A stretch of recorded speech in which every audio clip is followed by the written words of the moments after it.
আসসালামু আলাইকুম রহমতুল্লাহ।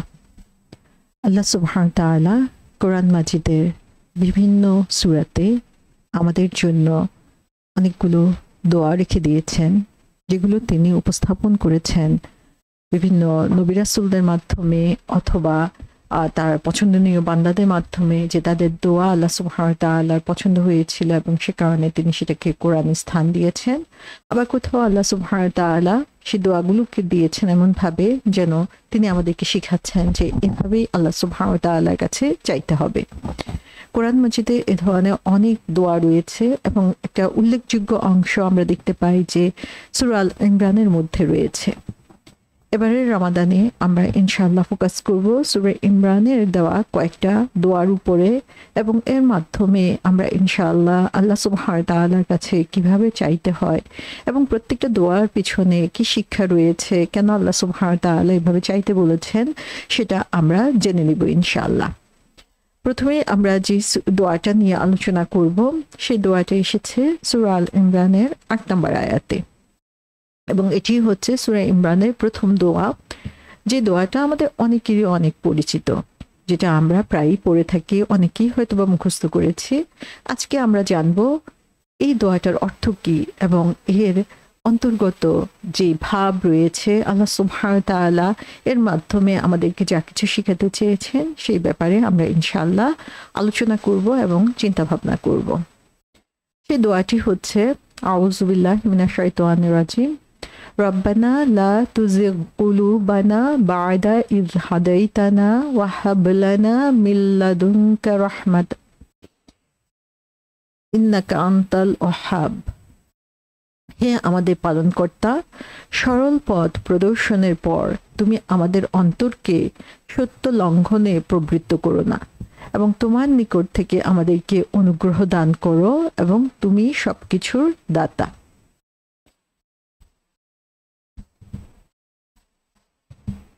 আমাদের যদি এই দোয়াটি মুখস্থ না থাকে তাহলে আমাদের সবারই আসলে এই দোয়াটি মুখস্থ করা উচিত, বোঝা উচিত এবং প্রতিনিয়ত এই দোয়াটির উপরে আমাদের আমল করা উচিত।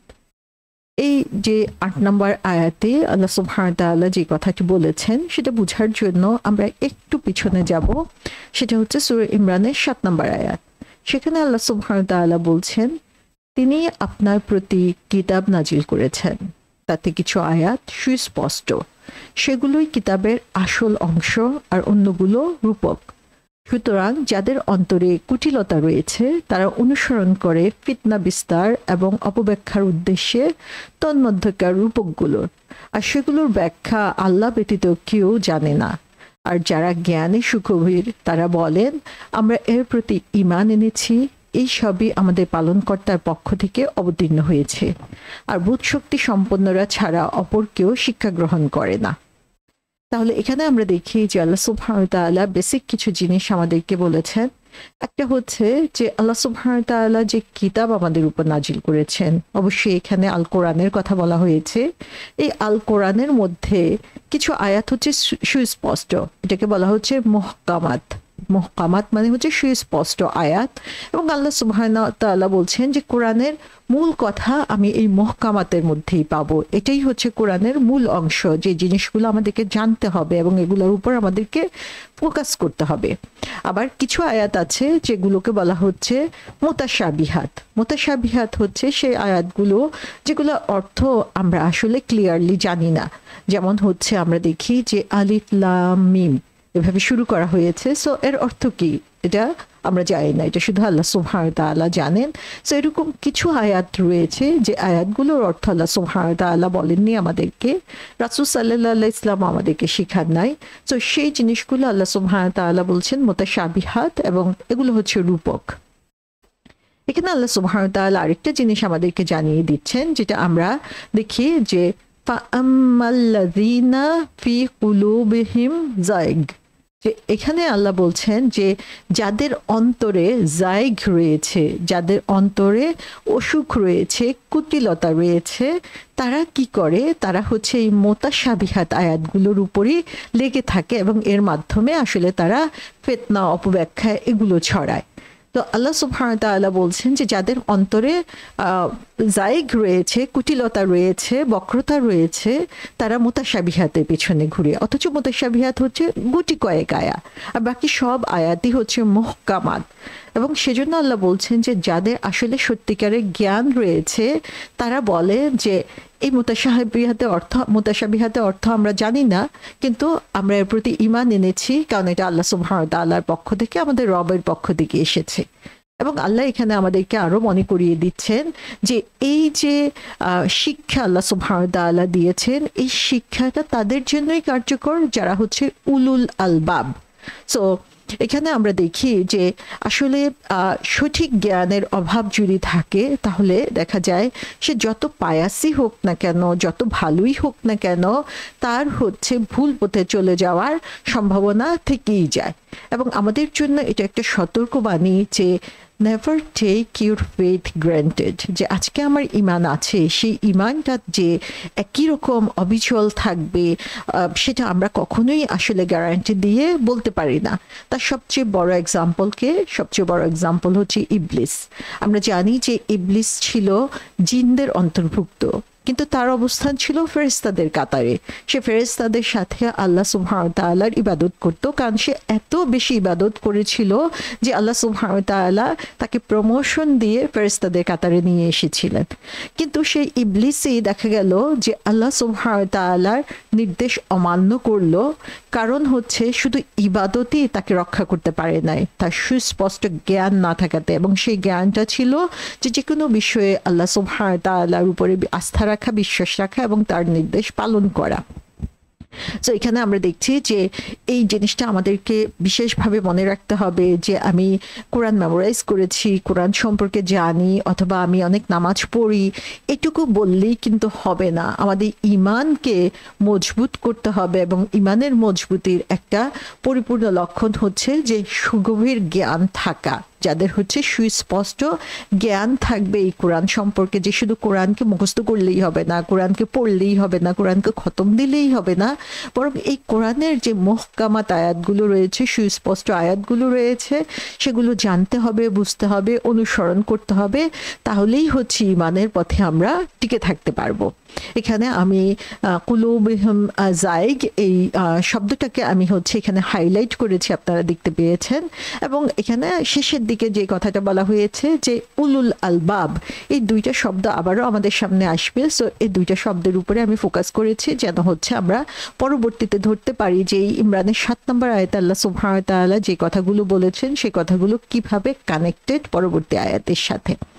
তাহলে আমরা যদি আবারও ব্যাক করি সূরা ইমরানের 8 নম্বর আয়াতে যে দোয়াটা আমরা আলোচনা করব, রাব্বানা লা তুজিগ কুলুবানা। সো এখানে তুজিক শব্দটা আমরা দেখতে পাচ্ছি যে শব্দটা হচ্ছে সেই জায়গের সাথে কানেক্টেড। তো আল্লাহ সুবহানাহু ওয়া তাআলা বলে দিচ্ছেন যে যাদের হচ্ছে অন্তরে বক্রতা রয়েছে, কুটিলতা রয়েছে, তাদের কি অবস্থা হবে আল্লাহ সেখানে বলেছেন। আর এখানে আল্লাহ সুবহানাহু ওয়া তাআলা আমাদেরকে শিখিয়ে দিচ্ছেন যে এই বক্রতা থেকে, এই কুটিলতা থেকে আমরা যাতে আল্লাহ সুবহানাহু ওয়া তাআলার কাছে দোয়া করি।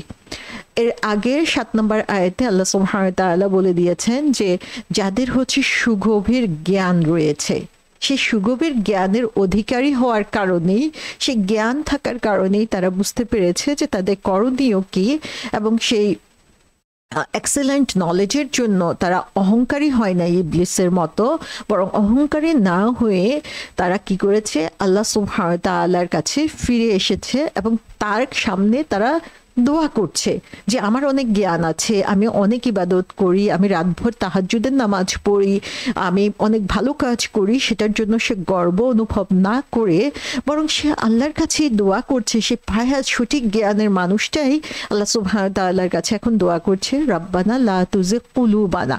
সো আমরা এখানে আসলে বুঝতে পারছি যে এই দোয়াটার গুরুত্ব আসলে কত কত বেশি, যে এটা হচ্ছে আল্লাহর পছন্দনীয় বান্দাদের আরেকটা এক্সিলেন্স, যে আল্লাহর পছন্দনীয় বান্দাদের সুন্দর চরিত্রের উদাহরণই হচ্ছে এটা, যে তারা সত্য পথের উপরে অবিচল থাকে, এবং সে অবিচল থাকাটা কোনো দুনিয়াবি অর্জনের জন্য না, বরং হিয়ার আফটার বা আখিরাতে আল্লাহ সুবহানাহু ওয়া তাআলার আযাব থেকে বাঁচার জন্য। সো এই ৮ নম্বর আয়াতে আমরা দেখি আল্লাহ সুবহানাহু ওয়া তাআলা আমাদেরকে জানিয়ে দিচ্ছেন যে এই যে সরল পথ প্রদর্শন, সেই সরল পথ প্রদর্শনের যে যিনি মুখ্য ভূমিকা পালন করছেন তিনি হচ্ছেন আল্লাহ সুবহানাহু ওয়া তাআলা, এবং তিনিই পারেন আমাদেরকে পথভ্রষ্ট হওয়া থেকে রক্ষা করতে।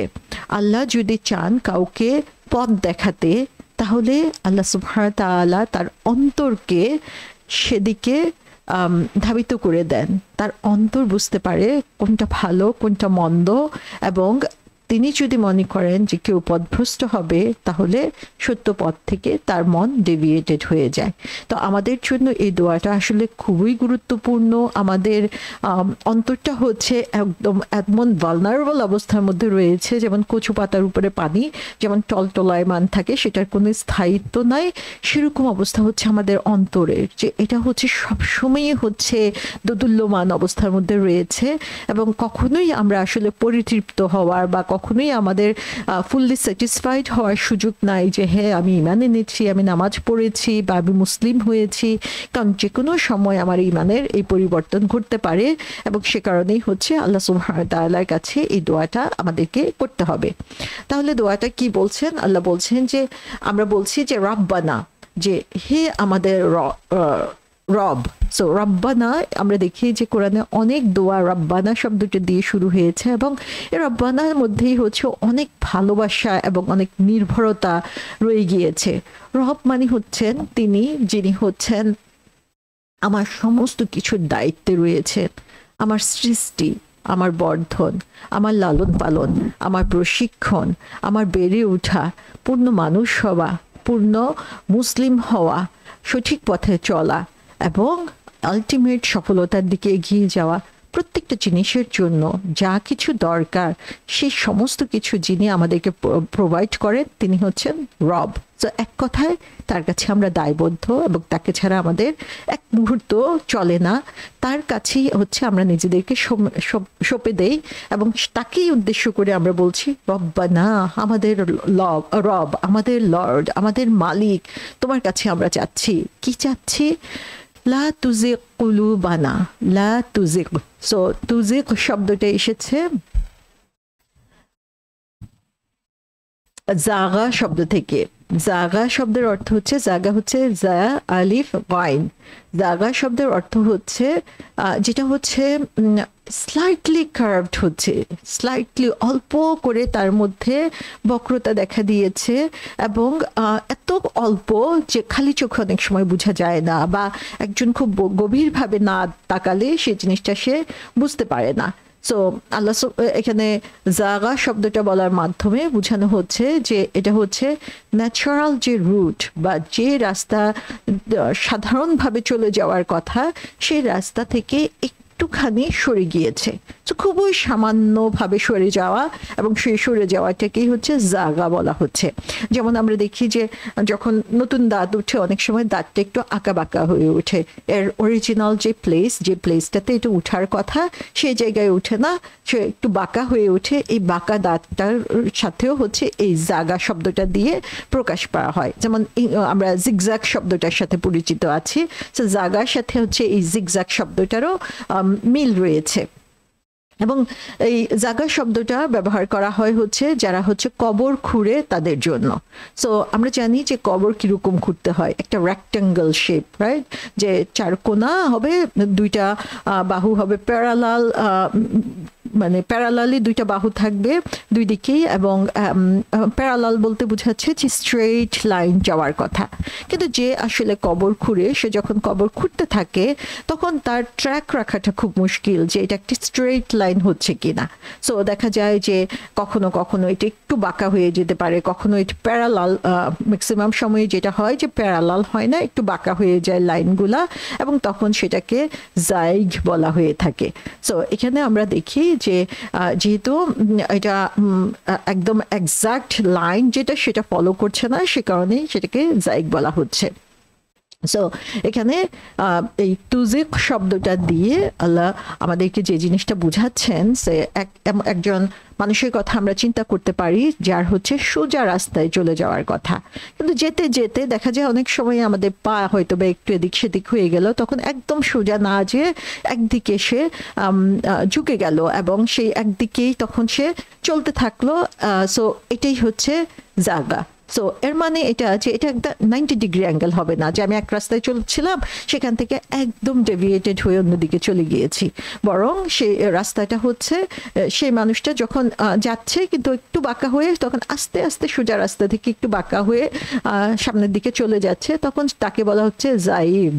সো এখানে রব্বানা লা তুজিগ কুলুবানা বলা হচ্ছে। সো কুলুবানা হচ্ছে আমাদের হার্ট, সেটা নিয়ে আমরা একটু বিস্তারিত আলোচনা করব পরে, কিন্তু ইন জেনারেল আমরা যদি চিন্তা করি যে আমাদের হৃদয়কে তুমি ডেভিয়েট করো না, সরে দিও না। সো ইটস নট লাইক একদম অপোজিট ডিরেকশনে যাচ্ছে বা মূল রাস্তা থেকে একেবারে দূরে সরে যাচ্ছে, বরং এটা হচ্ছে মূল রাস্তা থেকে একটুখানি সরে যাচ্ছে। সো যখন আমাদের অন্তর আল্লাহ সুবহানাহু ওয়া তাআলার নিকটবর্তী হয়, তখন আল্লাহ সুবহানাহু ওয়া তাআলার সাথে সে অন্তরটা হচ্ছে একদম ঘনিষ্ঠভাবে আসলে জড়িত থাকে। সো যখন দেখা যায় যে আমরা বিভিন্ন ধরনের টেম্পটেশন, আসক্তি, দুনিয়াবি লোভ, বিভিন্ন কারণে দেখা যায় একটু একটু একটু একটু একটু একটু করে সেই পথ থেকে দূরে সরে যায়। একজন মানুষ যার সঠিক জ্ঞান রয়েছে বা ভালো ইসলাম সম্পর্কে জানে, সে কিন্তু হঠাৎ করেই একদম অপোজিট ডিরেকশনে যায় না, একটু একটু একটু একটু করে যখন সে সেই পথ থেকে দূরে সরে যেতে থাকে তখনই সেটাকে জাগা বলা হচ্ছে। সো এটা হচ্ছে অনেকটা যে আমরা আল্লাহর সন্তুষ্টির জন্য কাজ করে যাচ্ছি বা মুসলিম হিসাবে আমরা চেষ্টা করছি চলার জন্য, কিন্তু অসচেতনভাবে বা বিভিন্ন কারণে আমরা আল্লাহ থেকে একটু একটু করে দূরে সরে যাচ্ছি, এবং এটা হচ্ছে আমাদের আননোয়িংলি যে আমরা না, আমাদের মনের অজান্তেই হচ্ছে আমাদের ঈমান একটু একটু করে দূরে সরে যাচ্ছে। সো আমরা জানি যে রমাদান যখন আসে তখন কি হয় যে আমাদের অন্তর আল্লাহর প্রতি ঝুঁকে যায় এবং আল্লাহর প্রতি আমরা একটা ভালোবাসা ফিল করি, আমাদের মনের মধ্যে একটা চেঞ্জ আসে, যেটা আমরা অনেক সময় ধরে সারা বছর ধরে হয়তো বা সেটা আমরা ফিল করে নেই। এটা সবার মনেই কিন্তু এই চিন্তাটা আসে যে রমাদানে যে আমরা আরেকটু আল্লাহর কাছে ফিরে আসি। আমরা সারা বছর নামাজ না পড়লে এই সময় রেগুলার নামাজ পড়ার জন্য চেষ্টা করি, কোরআন না পড়লে এই সময় অ্যাটলিস্ট আমরা কোরআনটাকে শেলফ থেকে নামিয়ে আনি। সো এই সময় দেখা যায় যে মসজিদে প্রচুর মানুষ হয়, আমাদের চারপাশে মানুষ দেখা যায় যে মোর হচ্ছে ইসলাম প্রেমিক, হচ্ছে আল্লাহর জন্য কাজ করছে, এবং অনেক সময় আমরা দেখি যে মানুষ এত ডিভোটেড হয়, সে নামাজে আরও বেশি মনোযোগী হচ্ছে, সে আল্লাহর কাছে কান্না করছে, এবং তখন মনে হয় যে এই ফিলিংসটা আমরা যদি সবসময় ধরে রাখতে পারতাম। কিন্তু দেখা যায় রমাদান চলে গেল এবং তারপরে আমরা সেই ফিলিংসটা আস্তে আস্তে, এটা কিন্তু একদিনে না যে সাথে সাথেই আমরা একদম অন্যায় করা শুরু করে দিলাম, খারাপ কাজ করা শুরু করলাম, সেরকম না, আস্তে আস্তে সেই ফিলিংসটা আমাদের মধ্যে চলে যায়। সো আমাদের অনেকেরই এই আফসোসটা হয়, এই ফিলিংসটা যদি আমাদের সারা বছর থাকতো, এবং তখনই হচ্ছে আমরা আল্লাহ সুবহানাহু ওয়া তাআলার কাছে এই দোয়াটা করার সময় যে I wish I always had this feeling, যে আমার সব সময় এই অনুভূতিটা যদি থাকতো, এবং আল্লাহ সুবহানাহু ওয়া তাআলার কাছে আমি সেটার জন্য দোয়া করব এই দোয়াটা বলে সেই মুহূর্তে। তো আল্লাহ বলছেন যে লা তুজিগ কুলুবানা, যে তার বান্দা তার কাছে দোয়া করে যে আমাদের হার্টস, কুলুব মানে হচ্ছে হার্টস, কলব মানে হচ্ছে হার্ট সিঙ্গুলার, আর কুলুব মানে হচ্ছে অনেকগুলো হার্ট। সো আমাদের হার্টস এখানে বলা হচ্ছে যে আমাদের, সো এখানে কলব শব্দটা একটু বোঝা দরকার, যে কোরআনে আমরা দেখি হার্ট বা অন্তর বোঝানোর জন্য তিনটা শব্দ ব্যবহার করা হয়ে থাকে, একটা হচ্ছে কলব, একটা হচ্ছে ফুয়াদ, আর একটা হচ্ছে সদর। সো কলব শব্দটার অর্থ কি, এখানে আল্লাহ সুবহানাহু ওয়া তাআলা স্পেশালি কলব শব্দটা কেন ব্যবহার করেছেন সেটা আমরা বুঝতে পারবো এই তিনটা শব্দ যদি আমরা বুঝতে পারি। কলব হচ্ছে জেনারেল ওয়ার্ড ফর হার্ট, যেটা সাধারণ অর্থে অন্তর বোঝানোর জন্য, হৃদয় বোঝানোর জন্য কলব শব্দটা ব্যবহার করা হয়ে থাকে। এবং কলবের যে রুট মিনিং সেটা হচ্ছে যে জিনিসটা হচ্ছে পরিবর্তনশীল, যেটা সারাক্ষণই হচ্ছে ফ্লিপ ফ্লপ করছে, সারাক্ষণই হচ্ছে উল্টে যাচ্ছে, আপসাইড ডাউন হচ্ছে, ঘুরে যাচ্ছে, সেটা বোঝানোর জন্য কল্প শব্দটা ব্যবহার করা হয়। সো আমাদের অন্তরটা হচ্ছে এরকম যে কনস্ট্যান্টলি চেঞ্জিং, প্রতিনিয়ত আমাদের মধ্যে পরিবর্তন হচ্ছে। সকালে আমরা এক ধরনের ফিলিংস অনুভব করি, দুপুর হতে হতেই দেখা যায় সে ফিলিংস চেঞ্জ হয়ে গিয়েছে। এই মুহূর্তে একরকম মনে হচ্ছে, পর মুহূর্তেই দেখা যাচ্ছে আমার অন্তর আবার অন্যদিকে চলে যাচ্ছে। সো যখনই আল্লাহ সুবহানাহু ওয়া তাআলা ঈমান, বিশ্বাসের কথা উল্লেখ করছেন এবং হার্টের যে অসুখ সেটার কথা উল্লেখ করেন, তখন তিনি কলব শব্দটা ব্যবহার করেন। তাহলে এটা হচ্ছে আমাদের ফেথ, ঈমান, বিশ্বাস এবং অন্তরের যে অসুখ সেটার সাথে রিলেটেড যখন আমরা কোরআনের মধ্যে এই শব্দটাকে দেখি। সেকেন্ড যে শব্দটা ব্যবহার করা হয়ে থাকে সেটা হচ্ছে ফুয়াদ। ফুয়াদ শব্দটা এসেছে ফাদা থেকে, যার অর্থ হচ্ছে কোনো জিনিসকে জ্বালিয়ে দেওয়া, কোনো জিনিসের জ্বলন্ত অবস্থা বোঝানোর জন্য এই শব্দটা ব্যবহার করা হয়ে থাকে। এবং রোস্টেড মিট, আগুনের মধ্যে কোনো কিছু রোস্ট হচ্ছে সেরকম অবস্থা বোঝানোর জন্য এই ফাদা শব্দটা ব্যবহার করা হয়ে থাকে। এবং ফুয়াদ বলতে আমাদের সেই হার্টকে বোঝানো হয় যে হার্টটা হচ্ছে ইমোশন দিয়ে ইনফ্লেমড হয়ে আছে, যে আমরা ইমোশনালি যখন আমাদের অন্তরটা নাড়া পড়ে তখন সেটাকে ফুয়াদ বলা হয়েছে। সো ফুয়াদ হচ্ছে কোরআনে ব্যবহার করা হয় যখন হচ্ছে বিভিন্ন ধরনের অনুভূতির কথা বর্ণনা করা হয়, যেমন সুখ, দুঃখ, জিনিসের প্রতি আগ্রহ, যে কোনো জিনিসের প্রতি আগ্রহ, অথবা ফ্রাস্ট্রেশন, রাগ, হতাশা, এইসব বোঝানোর জন্য হচ্ছে এই ফুয়াদ শব্দটা ব্যবহার করা হয়ে থাকে। অর্থাৎ ইমোশনাল যে এক্সিস্টেন্স সেটা বোঝানোর জন্য, সে হার্টটা বোঝানোর জন্য ফুয়াদ শব্দটা বলা হয়ে থাকে। যেমন সূরা কসাসে বলা হয়েছে যে ওয়াসবাহা ফুয়াদু উম্মি মূসা ফারিগা। সো এটার অর্থ হচ্ছে মুসা আলাইহিস সালামের মায়ের কথা বলা হচ্ছে, যে মায়ের যে অবস্থাটার কথা এখানে বলা হচ্ছে, যে তার অন্তরের অবস্থা কেমন ছিল যখন তিনি নীল নদে তার সদ্য প্রসূত বাচ্চাকে তিনি একটা বক্সের মধ্যে করে নীল নদে ছেড়ে দিলেন। আমরা একজন মায়ের অন্তরের অবস্থা তখন চিন্তা করতে পারি যে কতটুকু ইমোশনালি ডিস্টার্ব ছিলেন, কত দুশ্চিন্তা তার মধ্যে ছিল, কত মানে দুঃখ ভারাক্রান্ত তিনি ছিলেন।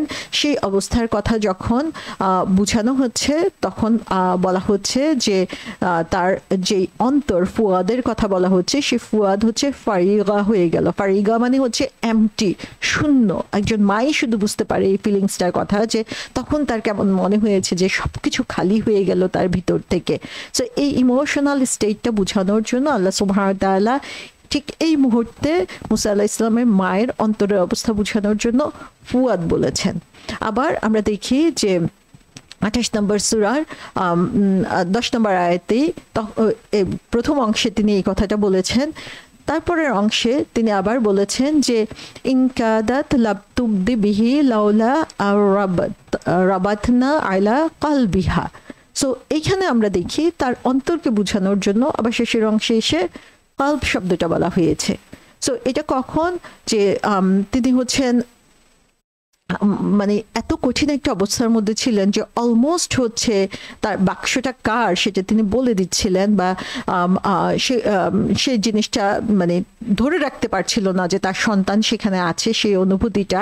কিন্তু আল্লাহ বলছেন যে আমরা তার অন্তরকে তখন সুদৃঢ় করেছি। তো এখানে আমরা দেখি যে আল্লাহ সুবহানাহু ওয়া তাআলা যখন তার অন্তরকে সুদৃঢ় করেছেন ঈমান দিয়ে, ধৈর্য দিয়ে এবং আল্লাহ সুবহানাহু ওয়া তাআলার উপর বিশ্বাস দিয়ে, তখন সেই ফুয়াদটাই হচ্ছে কালবে পরিণত হয়ে গিয়েছে। তো এরকম ভাবে আমরা দেখি যে আল্লাহ সুবহানাহু ওয়া তাআলা যখনই হচ্ছে ইমোশনাল স্টেজ বুঝান তখন ফুয়াদ, আর যখন সেখানে ঈমানকে ঢেলে দেন তখন সেটাকে কলব বলে পরিচিত করেছেন। এবং যেমন 17 নম্বর আয়াতে আল্লাহ সুবহানাহু ওয়া তাআলা বলেছেন যে ইন্নাস সামা ওয়াল বাসারা ওয়াল ফুয়াদা কুল্লু উলাইকা কানা আনহু মাসউলা।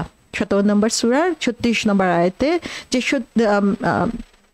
নিঃসন্দেহে তার শ্রবণ শক্তি, তার দেখার শক্তি এবং তার অন্তর সমস্ত কিছুকেই হচ্ছে প্রশ্নবিদ্ধ করা হবে। এবং এখানে কোন অন্তরকে প্রশ্নবিদ্ধ করা হবে? সে ইমোশনাল হার্টকে। সো ফুয়াদ শব্দটা এখানে বলা হয়েছে আল্লাহ সুবহানাহু ওয়া তাআলা কলব বা যেই হার্টের মধ্যে ঈমান রয়েছে তার কথা কিন্তু বলেন নাই।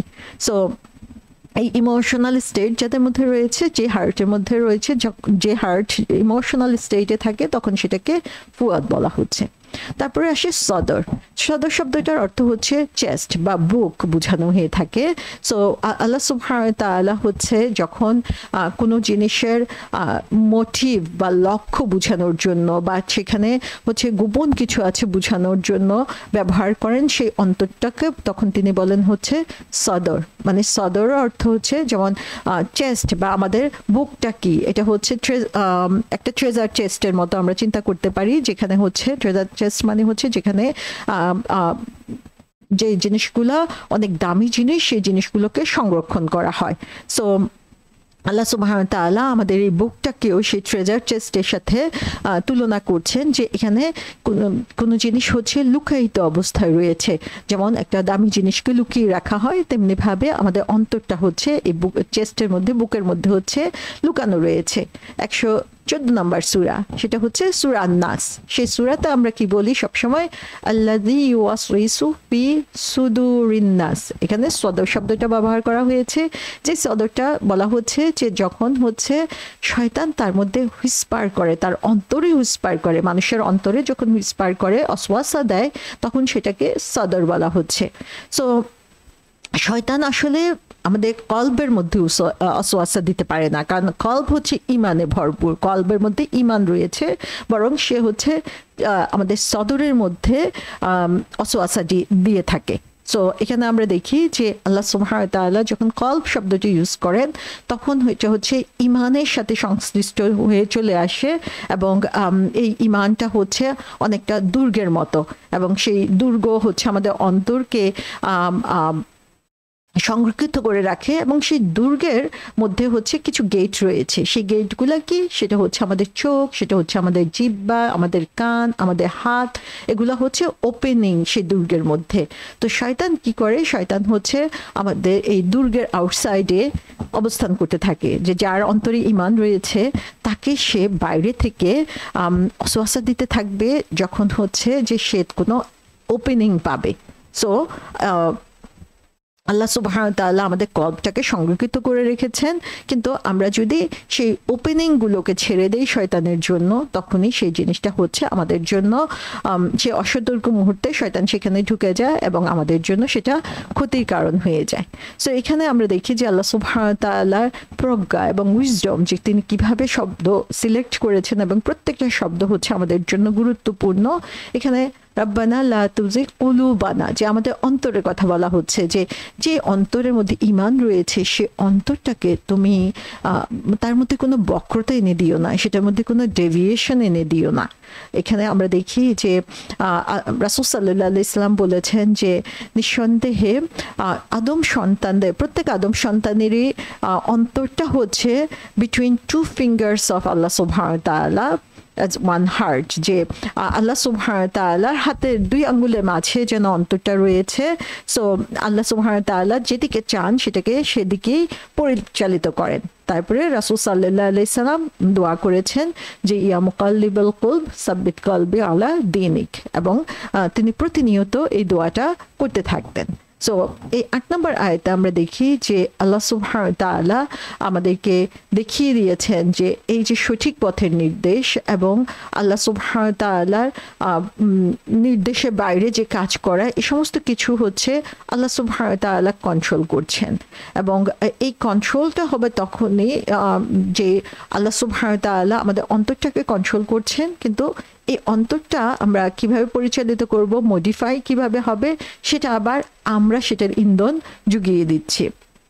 সো আমাদের যদি সত্যিকারের নলেজ থাকে তাহলে আমরা আল্লাহর কাছে প্রতিনিয়ত দোয়া করতে থাকবো, রব্বানা লা তুজিগ কুলুবানা, যে তোমার হাতেই সমস্ত কিছু, সো আমি তোমার উপরে ভরসা রাখছি যে তুমি আমার এই অন্তরকে বক্রতা থেকে রক্ষা করো। বাদা ইজ হাদাইতানা, সো এখানে আল্লাহ বলছেন যে হাদাইতানা, হাদাইতানা মানে হচ্ছে হিদায়া থেকে এসেছে। সো আমরা বলছি যে হে আল্লাহ, তুমি আমাদের অন্তরটাকে দূরে সরিয়ে দিও না। বাদা ইদ হাদাইতানা, বাদা মানে হচ্ছে আফটার, পরে। কখন? যখন তুমি আমাদেরকে গাইডেড করেছো। So after you have guided us, তুমি আমাদেরকে সঠিক পথ দেখানোর পরে, যে সুবহানাল্লাহ, আমরা যদি একটু চিন্তা করি যে আমরা সবাই বাই বর্ন মুসলিম, এবং ইসলামের সৌন্দর্য বা ইসলামের যে অধিকার সেটা আমরা জন্ম থেকেই পেয়ে এসেছি, এবং এই অধিকারটা আমরা একটু চিন্তা করি যে আমরা এই মুসলিম পরিবারে না হতাম, কতজন আমরা আসলে এটাকে খুঁজে নিতাম, কতজন আমরা এই হেদায়েতের আলো আসলে পেতে পারতাম। সো একবার যখন তুমি আমাদেরকে এই হেদায়েতের আলো দিয়েছো, একবার যখন তুমি আমাদেরকে এই সঠিক পথ দেখিয়েছো, তখন আমরা আল্লাহ সুবহানাহু ওয়া তাআলার কাছে এটাকে ধরে রাখার জন্য দোয়া করতে থাকবো, প্রাণপণ চেষ্টা করতে থাকবো। সো এখানে আল্লাহ সুবহানাহু ওয়া তাআলা বলেন নাই যে আফটার ইউ গাইডেড দ্যাম, যে তুমি অন্তরের কথা আমরা বলছিলাম যে লা তুজি কুলুবানা, যে তুমি তাই সে অন্তরগুলাকে গাইড করার পরে, সেটা কিন্তু আল্লাহ সুবহানাহু ওয়া তাআলা বলেন নাই, বরং তিনি এখানে বলছেন যে আফটার ইউ গাইডেড আস, যে হাদাই না, না দিয়ে বোঝানো হচ্ছে আমাদেরকে। সো এর মানে হচ্ছে যে আমরা আসলে কি, আমরা আসলে এই অন্তরেরই কর্মফল, এই অন্তর আমাদেরকে যেভাবে গাইড করছে আমরা কিন্তু সেভাবেই চলছি। সো আমরা বলতে এখানে আমাদের অন্তরকেই বোঝানো হয়েছে। সো এই অন্তরটাকেই আমাদের পরিশুদ্ধ করতে হবে এবং সেটাকে সঠিক পথে পরিচালনা করতে হবে। সো যদি আমাদের এই অন্তরটা ডেভিয়েটেড না হয়, তাহলে আমরাও ডেভিয়েটেড হব না। সো অন্তরটা যদি সঠিক পথে পরিচালিত হয়, তাহলে আমরাও হচ্ছে সঠিক পথে পরিচালিত হব। সো এখানে আমরা দেখি যে গাইডেন্স বা হেদায়েতের জন্য আসলে কি লাগে। গাইডেন্স বা হেদায়েতের জন্য তিনটা বেসিক জিনিস লাগে। একটা হচ্ছে রাইট কাইন্ড অফ ইনফরমেশন, সঠিক জ্ঞান, যে আমাদের চলার পথটা কেমন হবে সেই ব্যাপারে সঠিক জ্ঞান ছাড়া আমরা হচ্ছে সেই পথটা চলতে পারবো না। সেকেন্ড জিনিস যেটা, যে আমি জানি আমার কাছে নলেজ আছে, আমার কাছে ম্যাপ আছে, আমার কাছে ইনস্ট্রাকশন বুক আছে, কিন্তু আমাকে সেই ইনস্ট্রাকশন বুক অনুযায়ী কাজ করতে হবে। যদি আমি কাজ না করি, তাহলে এই ইনস্ট্রাকশন বুক থাকার আর না থাকার মধ্যে কোনো ডিফারেন্স নাই। থার্ড যে জিনিসটা, সেটা হচ্ছে যে আমার জ্ঞান আছে, আমার ইনস্ট্রাকশন বুক আছে, আমি এটার উপর ফলো করছি, কিন্তু এই ফলো করাটা সবসময় আমি যে ইন্টেনশনালি করছি অথবা আন্তরিকভাবে করছি, অথবা আমি যখন এই কাজগুলো করছি সেই সময় আমি নিজে এখানে যে মনে মনে প্রেজেন্ট থাকছি সেটা নাও হতে পারে। অনেক সময় আমরা হচ্ছে অভ্যাসবশত করছি, নামাজের সময় হয়েছে নামাজে দাঁড়াই গেলাম, নামাজে কি পড়ছি অনেক সময় আমি চিন্তাও করি না, নামাজে মনোযোগ কতটুকু আছে সেটাও আমি চিন্তা করি না, আল্লাহর সাথে আমার কানেকশন কতটুকু আছে সেটাও আমি অনেক সময় কেয়ার করি না, বা সেটা আমার মাথাতেও আসে না। সো আমার অন্তর যদি কানেক্টেড না থাকে, তাহলে এই জ্ঞান এবং এই অ্যাকশন দুটাই হচ্ছে সেরকম ফলের মতো, যেই ফলের আসলে কোনো নিঃসার, যে এর ভিতরে অন্তঃসার শূন্য, সেরকম জিনিসই হচ্ছে আমাদের আমলগুলোয় পরিণত হয়ে যাবে। তো সুবহানাল্লাহ, আমরা দেখি যে আমাদের জন্য নলেজ, আল কোরআন আমাদের সামনে আছে। আল্লাহ সুবহানাহু তাআলা চান আমরা সেই কোরআনের যে গাইডেন্স রয়েছে সেই গাইডেন্স ফলো করি। সো এই নলেজ যে আছে, আমরা কয়জন আসলে সেই নলেজ অর্জন করার জন্য চেষ্টা করি, কয়জন আমরা এটাকে গাইডলাইন হিসেবে নিয়েছি, কয়জন আমরা এটাকে বুঝার জন্য চেষ্টা করেছি। ফার্স্ট জিনিস হচ্ছে আমাকে জানতে হবে, বুঝতে হবে, এবং আমি জানলাম বুঝলাম, এটা যদি আমি আমল না করি তাহলে আমার সওয়াব হবে, কিন্তু আমি তো আসলে আমার যে ফরজ কাজ, বাধ্যতামূলক কাজ, সেই গাইডলাইন অনুযায়ী চলা, সেটা আমি করছি না। সো অ্যাকশন প্রেজেন্ট থাকলো না, শুধু আমি জেনেই গেলাম অথবা শুধু পড়েই গেলাম, সেটাকে আমি আমার জীবনে কার্যকর করলাম না, তাহলে সেটাও আমার গাইডেন্সের পথে একটা ব্যারিয়ার হলো। এখন সবই আমি করলাম, আমি আল্লাহ সুবহানাহু ওয়া তাআলা যা নির্দেশ করেছেন সেটা আমি জানলাম, সেই নির্দেশ আমি ফলো করলাম, কিন্তু আমার অন্তর যদি সেখানে না থাকে, তাহলে সেই কাজটাও আসলে আল্লাহর কাছে গ্রহণযোগ্য হবে না। সো এই হিদায়তের এই পথে যে আল্লাহ সুবহানাহু ওয়া তাআলার কাছে আমরা দোয়া করছি যে তুমি আমাদেরকে হেদায়েত দেওয়ার পরে আমাদের অন্তরকে তুমি অন্তরে কোনো বক্রতা দিও না। সো এই হেদায়েতটা আগে আমাদেরকে পেতে হবে আসলে। সো এই হেদায়েত পাওয়ার জন্য এই তিনটা কন্ডিশন আমি ফুলফিল করছি কিনা সেটা আমাকে খেয়াল করতে হবে। তারপরে আমি বলছি ওয়াহাবলানা মিল্লাদুনকা রাহমা। হাবলানা শব্দটি এসেছে হিবা থেকে। হিবা শব্দের অর্থ হচ্ছে গিফট। গিফট মানে হচ্ছে আমরা উপহার, যে আমরা যখন কারোর জন্য কোনো উপহার নিয়ে যাই তখন সেটাকে হিবা বলা হয়ে থাকে। সো আল্লাহ সুবহানাহু ওয়া তাআলাকে আমরা বলছি যে আমাদেরকে তুমি উপহার দাও, যেটা থেকে ওয়াহাবা শব্দটা থেকে এই হিবা শব্দটা এসেছে। সো এবং ওয়াহাবাটা হচ্ছে ছোটখাটো কোনো গিফট না, ছোটখাটো উপহার না, বরং বিগ গিফট, যে অনেক হিউজ একটা গিফট বোঝানোর জন্য হচ্ছে ওয়াহাবা শব্দটা ব্যবহার করা হয়ে থাকে। সো আমরা আল্লাহকে বলছি ওয়াহাবলানা, এবং আমাকে বড় একটা উপহার দাও, জেনারাস একটা গ্র্যান্ট দাও, যেটা কি হচ্ছে মিল লাদুনকা। লাদুন শব্দটা এখানে বলা হয়েছে। লাদুন শব্দের অর্থ কি? এর অর্থ হচ্ছে যে মিল লাদুনকা, তোমার কাছ থেকে। সো লাদুন শব্দের অর্থ শুধু তোমার কাছে বোঝা দিচ্ছে না, লাদুন শব্দ হচ্ছে সামথিং ইউ পজেস সিক্রেটলি, যে অসাধারণ একটা জিনিস যেটা তোমার কাছে গোপন ভাবে রয়েছে, যেটা অন্য কেউ দেখতে পাচ্ছে না, এরকম বড় একটা গিফট তুমি আমাদেরকে দাও। সো আল্লাহ সুবহানাহু ওয়া তাআলার কাছে আমরা চাচ্ছি যে তোমার প্রাইভেট কালেকশনে এমন গিফট রয়েছে, এমন বিশাল গিফট রয়েছে যেটা অন্য কেউ জানে না। সো সেখান থেকে তুমি আমাদেরকে উপহার বের করে দাও। সো এখানে লাদুন শব্দটা দিয়ে আসলে স্পেশালি তোমার কাছ থেকে বোঝানো হচ্ছে। এবং আমার পকেটে যদি একটা কলম থাকে, সেটা বের করে আমি কাউকে দিয়ে দিলাম, তাহলে সেটা কিন্তু লাদুন হলো না, বরং এটা হচ্ছে অবভিয়াস একটা জিনিস। এটা হচ্ছে ইন্দা শব্দটা এখানে আসতো, কিন্তু আল্লাহ সুবহানাহু ওয়া তাআলা বলছেন যে লাদুন, তার মানে হচ্ছে ইটস ভেরি স্পেশাল, এটা হচ্ছে আউট অফ অর্ডিনারি, এটা সাধারণ কোনো কিছু না, এটা আল্লাহ সুবহানাহু ওয়া তাআলার সিক্রেট উপহার। সেটা আমরা এই শব্দটা থেকে বুঝতে পারছি। এবং সেই উপহারটা কি, আল্লাহর কাছে আমরা কি বিশাল উপহার চাচ্ছি, সেই বিশাল উপহারটা হচ্ছে আল্লাহ, আমরা বলছি যে আমি আগেও তোমার কাছ থেকে মুখ ফিরিয়ে নিয়েছি, ভুল করেছি, গুনাহ করেছি, তোমার নির্দেশ পালন করি নাই, বারবার করেছি, আবারও আমি তোমার কাছে ফিরে এসেছি। আবার আমি কি করেছি, আবারও ভুল করেছি, আবারও ফিরে গিয়েছি, তারপর আবার কোনো একটা কারণে আবার আমি তোমার কাছে ফিরে এসেছি, আবার দেখে গিয়েছে আবারও আমি ভুল করেছি। সো এটা আমি করেই যাচ্ছি, সারা জীবন ধরে এরকমই হয়ে যাচ্ছে, এটা যেন আমার একটা সাইকেল, এবং সেই সাইকেলটা আমি কোনোভাবেই ভাঙতে পারছি না।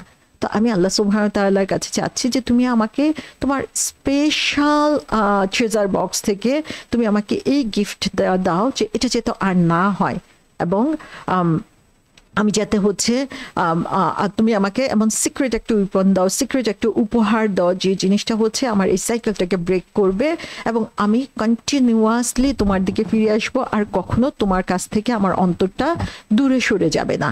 সো এখানে আল্লাহ সুবহানাহু ওয়া তাআলা আমাদেরকে একটা আশার আলো এখানে দেখাচ্ছেন, যে আমরা যখন আল্লাহর কাছে এই দোয়াটা করছি, আমার অতীত যে ভুল সেগুলোর কথা চিন্তা করছি, আমার অন্তর যে আল্লাহর কাছ থেকে একটু একটু করে দূরে সরে যায় সেই ব্যাপারে সচেতন হচ্ছি, তখন আল্লাহ সুবহানাহু ওয়া তাআলা আমাকে দেখিয়ে দিচ্ছেন যে আশাহত হইও না, বরং তুমি আল্লাহর কাছে এভাবে চাও, এবং আল্লাহ সুবহানাহু ওয়া তাআলার স্পেশাল কনসিডারেশনে সেটা তিনি আমাদেরকে দিবেন। সেই আমিও তার কাছে স্পেশাল হয়ে তার কাছে আমি যেটা চাচ্ছি। সো আমি আল্লাহ আমাকে পছন্দ করেছেন, এই জিনিসটা হচ্ছে আমার চিন্তা ভাবনার মধ্যে তখন থাকবে। সো কি চাচ্ছি আমি? রাহমা, আল্লাহ সুবহানাহু ওয়া তাআলার কাছে আমি তার মার্সি চাচ্ছি, রাহমা চাচ্ছি। এবং এই মার্সিটা কি, এই রহমাটা কি, যে এর মাধ্যমে তুমি আমার অন্তরকে সুদৃঢ় করবে, তুমি আমার ঈমানকে বাড়িয়ে দিবে, এবং আমাকে আরো সুন্দরভাবে এই ঈমানের পথে চলা সাহায্য করবে। সো এই দোয়ার মধ্যে এই রাহমাটা শব্দটা দিয়ে আল্লাহ সুবহানাহু ওয়া তাআলা আমাদের ফার্মনেস, আমাদের যে সার্টেনিটি, আমাদের ঈমানের ব্যাপারে, আমাদের দ্বীনের ব্যাপারে যেটার মধ্যে ডেভিয়েশন চলে আসে, সেই ব্যাপারে আল্লাহ সুবহানাহু ওয়া তাআলা তার কাছে আমাদেরকে চাইতে বলছেন। সো আল্লাহ সুবহানাহু ওয়া তাআলার এটা হচ্ছে বিরাট মার্সি, যে আমাদেরকে তিনি এই ডেভিয়েশন থেকে, বক্রতা থেকে, ভুল পথে যাওয়া থেকে তিনি আমাদেরকে রক্ষা করেন। নাহলে আদারওয়াইজ যে শয়তান প্রতিনিয়ত আমাদেরকে অসওয়াসা দিয়ে যাচ্ছে, সেই শয়তানের অসওয়াসায় আমরা কিন্তু আরো অনেক বেশি ভুল পথে চলে যেতাম। সো তারপরে আমরা দেখি আল্লাহ এখানে বলছেন যে ইন্নাকা আনতাল ওয়াহাব, সে যে তুমি হচ্ছ আল ওয়াহাব। সো ওয়াহাবা শব্দটার সাথে আমরা আগেই পরিচিত হয়েছি যে বিরাট গিফট বোঝানোর জন্য ওয়াহাবা বলা হচ্ছে। এবং ওয়াহাব যিনি, তিনি হচ্ছেন কে? যিনি হচ্ছেন পুরো উপহার দেন without any expectation of having anything in return, যে তার উপহার দেওয়াটা, যে আমরা অনেক সময় একজন আরেকজনকে জন্য উপহার নিয়ে যাই বা তার জন্য অন্যের জন্য কোনো কিছু করি, সেটা সে আমাকে আরো ভালো কিছু উপহার দিবে সেরকম এক্সপেকটেশন থাকে, অথবা সেরকমও যদি না থাকে অ্যাটলিস্ট সে আমার সাথে ভালো ব্যবহার করবে, সে আমার দিকে তাকিয়ে হাসবে, সে আমার প্রতি খুশি হবে। এই এক্সপেকটেশনগুলো আমাদের কিন্তু থাকে আমরা যখন কারো কাছে উপহার দিচ্ছি। কিন্তু আল্লাহ সুবহানাহু ওয়া তাআলা হচ্ছেন আল ওয়াহাব, তার মানে তিনি যখন কোনো গিফট দিচ্ছেন আমাদেরকে, সেই জিনিসটা হচ্ছে সেটা রিটার্নে তিনি আমাদের কাছে কোনো কিছু চান না। এবং ওয়াহাব, এই যে সাদ্দা বা তাশদিদ ব্যবহার করা হয়েছে, হায়ের পরে একটা আলিফ ব্যবহার করা হয়েছে, এটা হচ্ছে এটাকে এমফাসিসটা আরো অনেক বেশি বাড়িয়ে দিয়েছে। সেটা হচ্ছে প্রচুর পরিমাণে দিবে, একবার না, তিনি হচ্ছে বারবার বারবার দিতে থাকবেন। সো এটা শুধুমাত্র যে মানুষের জন্য তাই না, বরং সবার জন্য আল্লাহ সুবহানাহু ওয়া তাআলার এই উপহার রয়ে গিয়েছে। এবং তিনি হচ্ছেন মোস্ট জেনারাস, সবচেয়ে বেশি দানশীল, যে বিরাট বিরাট গিফট তিনি এভাবে আমাদেরকে দিয়ে যাচ্ছেন, এবং ফ্রিলি এবং এন্ডলেসলি, যে without any expectation of any return.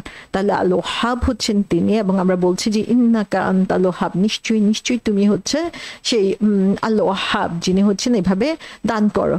তো আমরা এখানে দেখি যে আল্লাহর কাছে আমরা যখন কোনো কিছু চাইবো, আল্লাহর সুন্দরতম নামগুলো দিয়ে তার কাছে চাইবো, তার মানে আমরা বিশ্বাস করি তিনি কে, আমরা জানি তিনি কে, এবং সে কারণেই হচ্ছে আমরা তার কাছে ফিরে আসছি।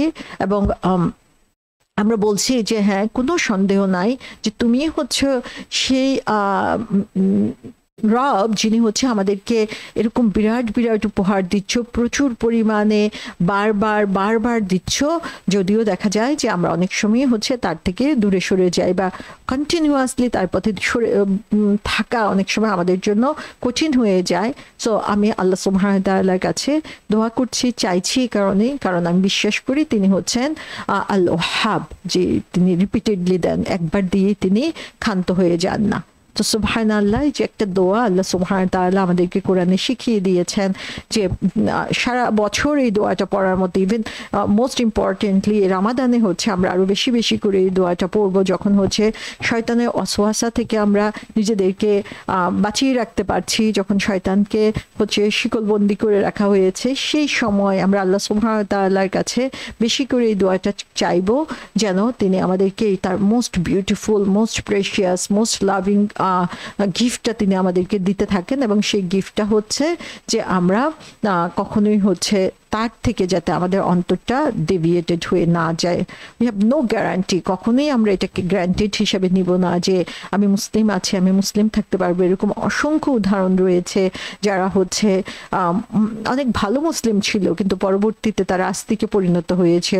অনেক ভালো হাফিজ ছিল, যে কোরআনকে মেমোরাইজ করেছে, সে হচ্ছে আল্লাহর কাছ পথ থেকে দূরে সরে গিয়েছে।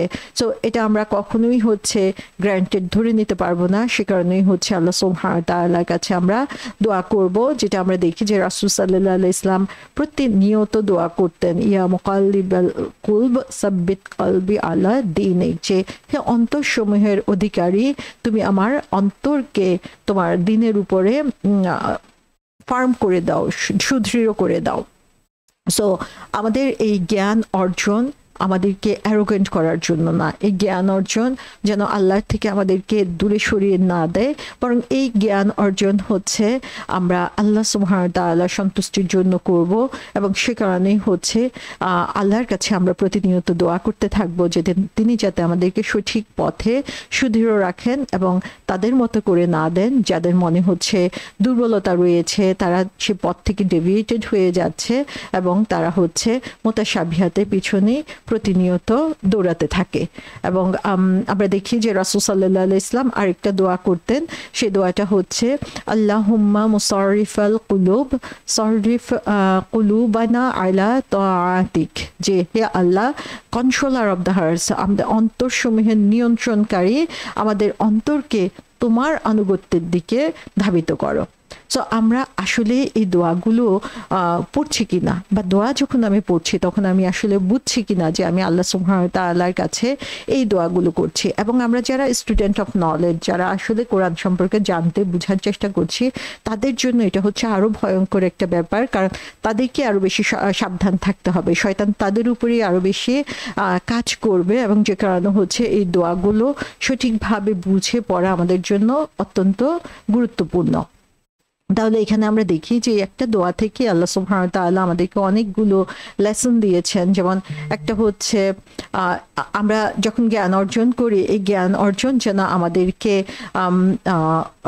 অহংকারী করে না দেয়, অ্যারোগেন্ট না করে দেয়, বরং এই জ্ঞান যেন আমাদেরকে বিনয়ী বানায়। এবং আমরা কখনোই যাতে এটা চিন্তা না করি যে আমরা যেহেতু আমরা মুসলিম, অথবা আমি কোরআন শিখছি, কোরআনকে বুঝার জন্য চেষ্টা করছি, তাই আমাদের কখনো কোনো ভুল হবে না, বা আমরা এই ডেভিয়েশন থেকে মুক্ত, সেটা যেন কখনোই না হয়। বরং যে যত বেশি জ্ঞান অর্জনের পথে অগ্রসর হয়, শয়তান তার পিছনে আরো বেশি ধাবিত হয়, এবং শয়তানের ব্যাপারে তাকে আরো বেশি সতর্ক থাকতে হয়, এক্সট্রা ভিজিল্যান্ট হতে হয়, আল্লাহর কাছে আরো বেশি করে প্রোটেকশন বা রক্ষা চাইতে হয়। এবং আমাদের চলার পথে আমরা দেখব যে অসংখ্য চ্যালেঞ্জ, অসংখ্য বাধা রয়েছে। তো আমাদের চোখ সবসময় খোলা রাখতে হবে, আমাদের এন্ড গোল কি সেটা আমাদের সবসময় মনে রাখতে হবে, এবং আমাদের চিরশত্রু ইবলিস সম্পর্কে আমাদেরকে সচেতন, সতর্ক থাকতে হবে। এবং এখানে আমরা দেখি যে আল্লাহ সুবহানাহু ওয়া তাআলা তার যে স্পেশাল গিফট রাহমা বা মার্সির কথা বলা হয়েছে, সেই রাহমার ব্যাপারে যে সেই রাহমাটা কি, সেটা হচ্ছে যে আমাদের দিনের ব্যাপারে আমরা যাতে সুদৃঢ়তা অবলম্বন করতে পারি, আমরা যাতে আমাদের দিনটাকে আরো সুগভীর করতে পারি, সেটার জন্য আমাদেরকে চেষ্টা করতে হবে। সো এমন সুদৃঢ় যে সেটা হচ্ছে একটু একটু করেও দূরে সরে যাবে না। এবং আল্লাহ সুবহানাহু ওয়া তাআলার পক্ষ থেকে এটা হচ্ছে আমাদের জন্য বিশেষ উপহার যে আল্লাহ সুবহানাহু ওয়া তাআলা আমাদের ঈমানকে দিয়েছেন, সেই ঈমানকে যেন তিনি আরো সুদৃঢ় করে দেন, যেন শয়তানের এগেইনস্টে আমরা প্রতিনিয়ত সচেতন থাকতে পারি। এবং এখান থেকে আমরা আরেকটা জিনিস দেখি যে আল্লাহ সুবহানাহু ওয়া তাআলা যে নিয়ামত আমাদেরকে দিয়েছেন, সেই নিয়ামত সম্পর্কে আমরা যাতে কখনোই অসচেতন না হই, আমরা যাতে এটাকে গ্র্যান্টেড হিসাবে ধরে না দেই, বরং আমরা এমন একটা সময়ে বাস করছি যেটা হচ্ছে ফিতনার সময়। যত বেশি আমরা দিনের কাছে আসতে যাচ্ছি, তত বেশি দেখবো আমাদের সারাউন্ডিংসে যা আছে সমস্ত কিছু আমাদেরকে দূরে সরিয়ে রাখার জন্য চেষ্টা করবে। আমি যতই কোরআন সম্পর্কে জানার চেষ্টা করি, যত এটা আমল করার জন্য চেষ্টা করি, দেখবো যে আমার কাছের মানুষগুলোই আমার বিরোধিতা করছে, বা আমার সামনে এমন এমন সমস্যা চলে আসছে যেটা আমাকে এই পথ থেকে দূরে সরিয়ে নিচ্ছে। তো তখনই আমাকে চিন্তা করতে হবে যে এটা আমাকে সেই বক্রতার দিকে নিয়ে যাচ্ছে কিনা। এবং সেই প্রতিনিয়ত হচ্ছে আল্লাহ সুবহানাহু ওয়া তাআলার এই শিক্ষাগুলোকে আমাদের সামনে রাখতে হবে, এই দোয়াগুলোকে প্রতিনিয়ত বলতে হবে উইথ ইয়াকিন, যে গভীর বিশ্বাসের সাথে, গভীর আন্ডারস্ট্যান্ডিং এর সাথে, যেন আমরা হচ্ছে এই প্রতি মুহূর্তেই সচেতন হতে পারি। আমরা মুসলিম ফ্যামিলিতে জন্ম নিয়েছি বলেই যে আমরা গাইডেড, সেটা আমরা কখনো মনে করব না, বরং শিখার জন্য আমাদের মনকে উন্মুক্ত করে দিব, এবং এই শিখার পথে চলার জন্য যেভাবে সচেতন হতে আল্লাহ সুবহানাহু ওয়া তাআলা বলেছেন, রাসূল সাল্লাল্লাহু আলাইহি ওয়াসাল্লাম শিখিয়ে দিয়েছেন, সেভাবেই আমরা চেষ্টা করব। এবং এই হেদায়েতের পথে টিকে থাকার জন্য, এই ডেভিয়েশন থেকে নিজেকে বাঁচিয়ে রাখার জন্য, এই জায়গা বা বক্রতা থেকে আমাদের অন্তরকে মুক্ত রাখার জন্য যে জিনিসটা আমাদের সবসময় মনে রাখতে হবে, সেটা হচ্ছে keep thinking about day of judgement, যে প্রতিনিয়ত প্রতিটা মুহূর্তে আমাদেরকে আখিরাতে হিসাবের কথা চিন্তা করতে হবে। তাহলেই দেখা যাবে যে আমরা এই বক্রতা থেকে নিজেদেরকে দূরে সরিয়ে রাখতে পারছি।